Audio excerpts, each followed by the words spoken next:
ఎవరో బోలే బాబా పాద ధూళి కోసం ఎగబడి 110 మంది చనిపోయారు. ఈ మూర్ఖత్వం, మూఢత్వం ఇంకా ఎన్నాళ్ళు? అంటే పొలిటికల్ పార్టీలు ఇలాంటి వాళ్ళని పోషించబట్టే ఈ మూఢత్వం ఇంకా అంటే పెరిగిపోతుందా? మూఢత్వం ఉండటానికి అనేక కారణాలు. ఇప్పుడు ఆ బోలే బాబా ఇన్సిడెంట్‌లో చనిపోయిన వారు, గాయపడిన వాళ్ళందరూ కూడా సామాజికంగా, ఆర్థికంగా శిథిలమైన వర్గాలు. అంటే వారికి సమాజంలో అవకాశాలు లేనప్పుడు ఈ రకమైన మూఢనమ్మకాల్ని అమ్మో నమ్ముతూ ఉంటారు. సో, అంటే ఆ చైతన్యం లేకపోవడం. అంటే చదువుకున్న వాళ్ళు గూడా ఇలా బాగా డబ్బున్న వాళ్ళు కూడా ఈ రకమైన నమ్మకాలతో ఉన్నారు.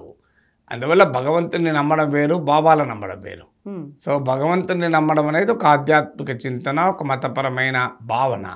కానీ ఎవరిని పడితే వాళ్ళని నమ్మి వాళ్ళ పాదదులు ఇప్పుడు నమ్మడం కూడా తప్పేం కాదు. సత్సంగ్ ఆయన ఏదో ఉపన్యాసం ఇచ్చాడు ఆధ్యాత్మిక ప్రసంగం. ఆ ఆధ్యాత్మిక ప్రసంగం సూరజ్ పాల్ ఆయన పేరు నారాయణ్ సాకార్ హరి.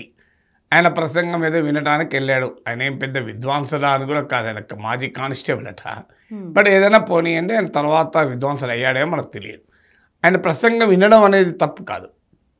కానీ ఒకవైపు సత్సంగని చెప్పి ఆయన పాద ధూళి మొఖాన రాసుకుంటే రోగాలు తగ్గుతాయి అనే స్థాయికి నమ్మకాలు కల్పిస్తే, నమ్మకాలు పెంచుకుంటే మనం ఆధునిక ప్రపంచంలో ఉన్నామా? డిజిటల్ ఏజ్, ఆర్టిఫిషియల్ ఇంటెలిజెన్సు ఇది మాట్లాడుతున్న టైంలో అసలు ఇంటెలిజెన్స్ పోయినట్టున్నది.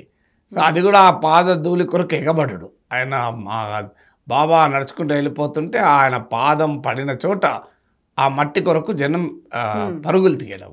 అందుకే కదా తొక్కిసలాట అయింది. అవును. చాలా అన్యాయం ఇది. అయితే దీనికి రాజకీయ నాయకులు, సెలబ్రిటీలు కూడా కారణం. వీళ్ళు కూడా ఇలాంటి వాళ్ళను పెంచి పోషిస్తారు వాళ్ళ ఓట్ల కొరకు. ఇప్పుడు డేరా సచ్చార్ సౌదా డేరా బాబా ఉన్నాడు, రామ్ రహీం సింగ్, గుర్మిత్ రామ్ రహీం సింగ్. సో ఇలాంటి వాళ్ళు చాలామంది ఉన్నారు. వాళ్ళకు ప్రజల్లో బలం ఉంటుంది కనుక రాజకీయ నాయకులు వాళ్ళ భక్తుల ఓట్ల కొరకు, వాళ్ళ అభిమానుల ఓట్ల కొరకు వీళ్ళు పోషిస్తుంటారు. దాన్ని పొలిటీషియన్లను, సెలబ్రిటీల తమ భక్తులను చెప్పుకొని బాబాలు బాగుపడుతుంటారు.